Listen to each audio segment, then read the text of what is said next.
Okay, in this video I'm going to take you through a whole range of factors that can influence demand and supply, focusing on some specific factors that are really important because they have an impact on both demand and supply. So looking at this first table, I'm not going to go through all of these, but what these factors do are factors that either impact demand, so these ones shifting it to demand to the right or increasing demand, and these factors shifting demand to the left or decreasing aggregate demand. So all these things, the letters underneath represent what components of aggregate demand they will shift. So if people are saving less, they're spending more, so consumption's going up. Stronger consumer confidence means that people are spending more as well. If firms are confident, they will invest, etc., etc. And these factors here are factors that impact supply or our ability to produce. So what we're going to look at in this video is 5 factors that can cause both demand and supply to shift. So factors that have both an impact on the demand curve and the supply curve, and not necessarily in the same way either. So the 5 things we're going to focus on, I'll talk about in the next slide. But just one thing I want to point out before we get to that. When you're talking about an increase in demand, an increase in aggregate demand will cause the supply to shift as well. That is incorrect. Okay, an increase in demand will cause an expansion in supply. So if there's more demand for products, that will cause a shortage, and then there'll be a movement up the existing supply curve. It does not mean that the whole supply curve will shift. That will only occur if firms are more willing or able, or they've got better resources which allow them to produce more. But just because of increased aggregate demand does not shift supply, it leads to an expansion in supply to meet that demand, assuming we're not at our productive capacity, assuming we're not at our physical limit. Supply curve only shifts when we have increased ability to produce. An increase in demand will only lead to an expansion in supply. Firms will attempt to supply more to meet the extra demand, assuming they are not at their productive capacity. Here's 5 things we're going to talk about in this video in terms of how they can impact both demand and supply. Lower income taxes, lower oil prices, and higher income taxes and higher oil prices would have the opposite effect. The terms of trade, interest rates, and lower tariffs. So first thing we're going to talk about is the terms of trade. The terms of trade is an index or a ratio of average export prices, not value, just the prices, of export prices compared to import prices. Basically what it is a ratio which looks at the differences in prices of exports and imports. And essentially it goes up when export prices go up or import prices go down. A higher terms of trade will generally lead to higher incomes. So the idea is that when the price of our exports is high, our commodities, our iron ore and our coal are our major exports, that helps to lead to more more profits for these industries because they make more money per sale, and therefore that leads to more profits. If the higher terms is caused by growth in the price of exports, like coal and iron ore, it leads to growth in... Oh, you're kidding.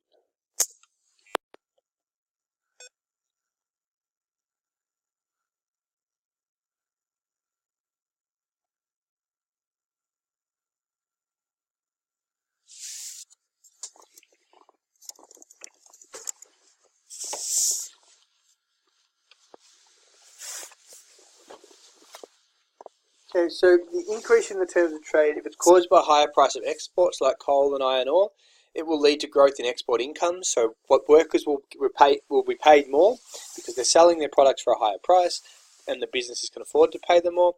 So that leads to increased consumption spending, and that helps to boost and create jobs in other industries. So other industries benefit from the fact that miners have got more money because they go and spend their money, and that helps to them to create more demand for their products. Investment also increases because firms are making more money, which leads to more jobs as well because firms hire people like engineers and truck drivers and builders to increase their investment. It all leads to increased demand and increased growth throughout the economy. More demand leads to more production.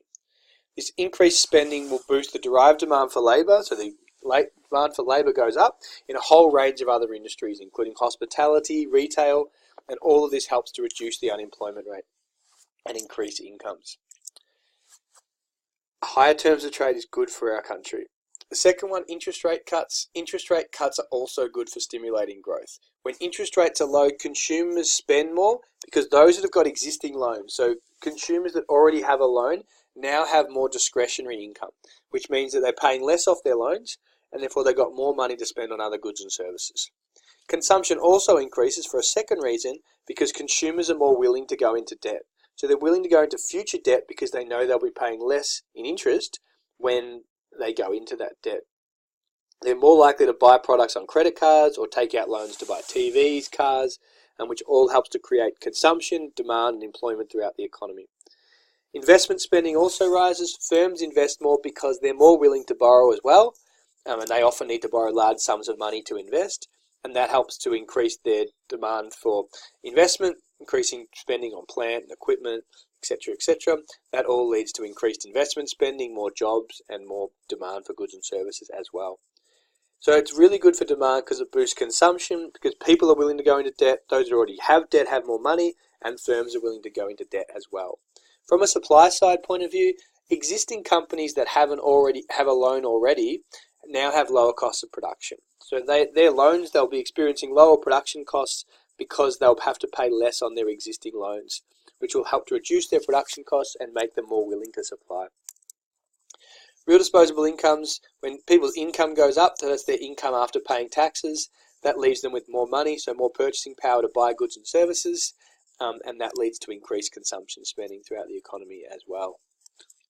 The exchange rate's an important one.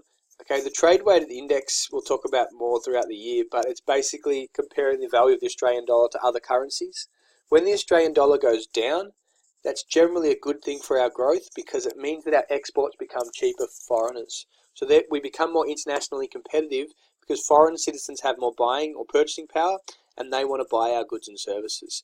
It costs them less. We're also less likely to import, which means we'll buy more Australian goods and services, which also creates more demand for Australian goods and services.